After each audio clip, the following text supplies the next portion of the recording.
going down there, brother? On YouTube, it's your boy Shido Concepts, tuning back in with another video, man. I appreciate you guys for checking out my first video, the Glock 19 EDC. Much love and support, man. I appreciate you guys, man, and I hope y'all keep coming back and tuning in for more videos and more content. So today I'm be going over a couple rifles that I have and, breaking down why I have them set up the way that I do. One is going to be more of a general purpose rifle, and then the other rifle is going to be more of a vehicle ops type rifle setup. So on the go, traveling, things of that nature. So today I got here my 14.5 pin and weld Geisley build. So starting off from the muzzle device all the way to the buttstock, this is the AAC 51T flash hider with the Surefire scout light, Somo gear, PEC 15, Magpul QD point, VCM gunfighter grip, Mark 16 Geisley rail. This is a FN cold hammer forged 14.5 barrel with a Geisley gas block. Sons of Liberty Gun Works bolt carrier group radiant charging handle, EOTech EXPS2-0 with a G43 magnifier, law folder with the H2 and Super 42 H2 buffer and a Super 42 buffer spring, and a Magpul stock, and a Geisley SDE 2-stage trigger with a Magpul bad lever. And this is on a Troy lower. So let's talk about this rifle real quick, man, and why I have it set up the way that I do. I believe every rifle should have some type of weapon mounted light on it. You don't necessarily need a grip, but I prefer a grip because I have a C-clamp type of purchase on the front end of the gun. You don't necessarily need a laser, but I do use it for training purposes only. I know it's a replica laser and it's not gonna work when I need it to work or whatever the case may be, but it is a good reference point for starting at high ready or low ready positions, and I can get on that gun pretty fast and acquire my target acquisition at a efficient pace. So I'm an EOTech type of guy, man. I like red dots, holographic sights. That's more my stilo. I do like LPVOs, but I've never tried one. But eventually I want to get into LPVO type build one of these days. But yeah, man, I got the Geisley SDE 2-stage trigger just because I like a 2-stage trigger, especially from Geisley, because you can still get on it fast, but you can take precision shots if you need to. So that's why I have it set up the way that I do, man. And it's, if you're watching this video, you guys pretty much know, man, general purpose rifles, it need an optic and it need a light, man.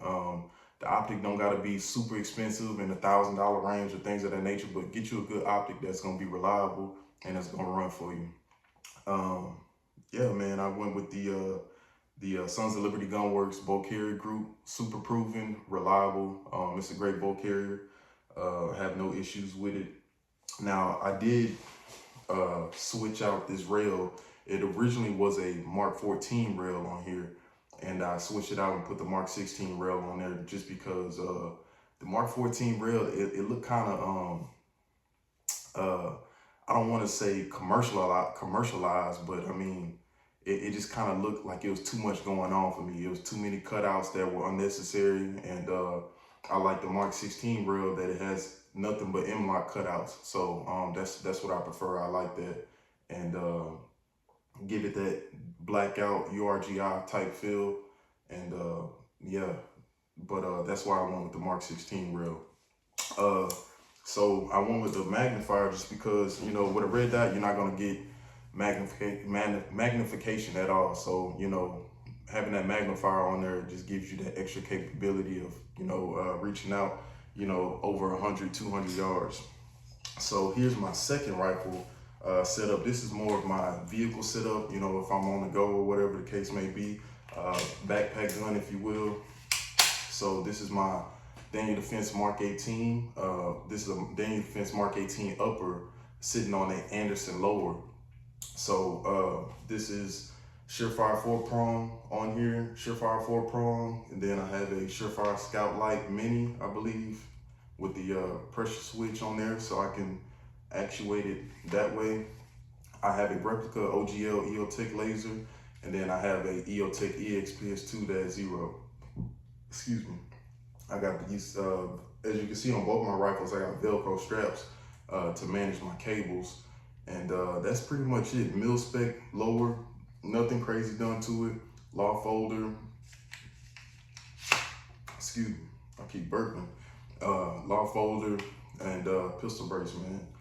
This is the setup that I have, you know, for whenever I want to put it in the bag, put it in my trunk, or, you know, I'm traveling or going out of state or whatever the case may be. That's what I'm running with. So, you know, why did I go with the Mark 18, man?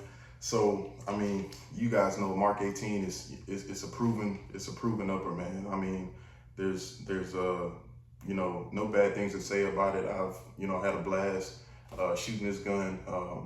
I don't think I did go with a barrel, but the barrel is Daniel Defense as well. Daniel Defense 10.3 government profile barrel, BCM gunfighter, angled grip. Yeah, man, that's pretty much it. Why did I go with a 10.3? I know a lot of people have issues with 5.56 coming out of a short barrel as a 10.3, but I think it has its own lane, and it's super effective. You know, if you touching anything past 50 yards, you probably should be rethinking your whole life, because you're gonna get yourself in a whole world of situations when it comes to, you know, that type. But that's a whole different topic. But oh yeah, I keep forgetting stuff, man. Y'all excuse me. But on my light, I have a Airsoka offset mounted on there. So yeah, man, this is a great backpack gun. And I just wanted to give you guys a brief overview and breakdown of two particular setups that I shoot the most, and, you know, often train with. And I love both of these setups. And don't get me wrong, I can, you know, make this a vehicle gun as well, but there's no need if I have a shorter setup, you know, more suitable for concealment when it comes to traveling and things of that nature. But I do like this setup. I probably favor this setup a little bit more, just because I think it's the length of it, pause, and just, you know, the weight. It's a super well balanced shooting gun. I have no issues or malfunctions with it or whatever. And, you know, not saying that there's something wrong with the Mark 18, but with my Mark 18, I just noticed that I am more weary of the part to wear, because you got to think about it. It's a violent mass coming out of, you know, this 10.3.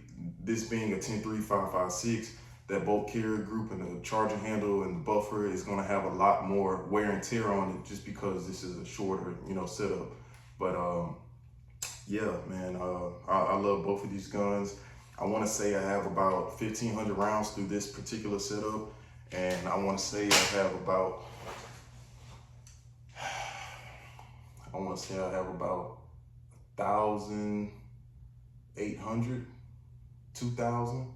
Yeah, about 18 to 2,000 rounds through this setup, and I've had no issues with it, man. And I actually, you know, I got this for a pretty neat deal, man. Whenever PSA was, you know, having that whole collab with Geisley, I think I paid about $900 for the upper, and you know, I sold off the Mark 14 rail, and then with that money I bought the Mark 16 rail, and you know, I got it set up to how I wanted, and I've had no issues or regrets with it, man. And yeah, so that's pretty much the setups, and, you know, why I have them set up the way that I do.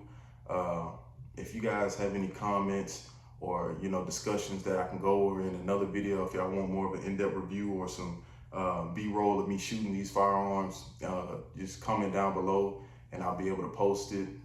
The next video I want to get into, you know, for future reference, I want to get into competition shooting. I've been shooting competition for about, I want to say, like the last 5 months, and you know, I've been using my Glock 19 or my Glock 45 in competition, and I'm just now switching over to the 2011 game, man, and I have no issues with the Prodigy. I'm gonna make a video on this coming up soon. Just give you guys a quick sneak peek. I'm gonna go more in depth on this, but you know, Trijicon SRO Surefire Light and what is this? DSC Red Dirt trigger collab that they did. Super crisp trigger, man.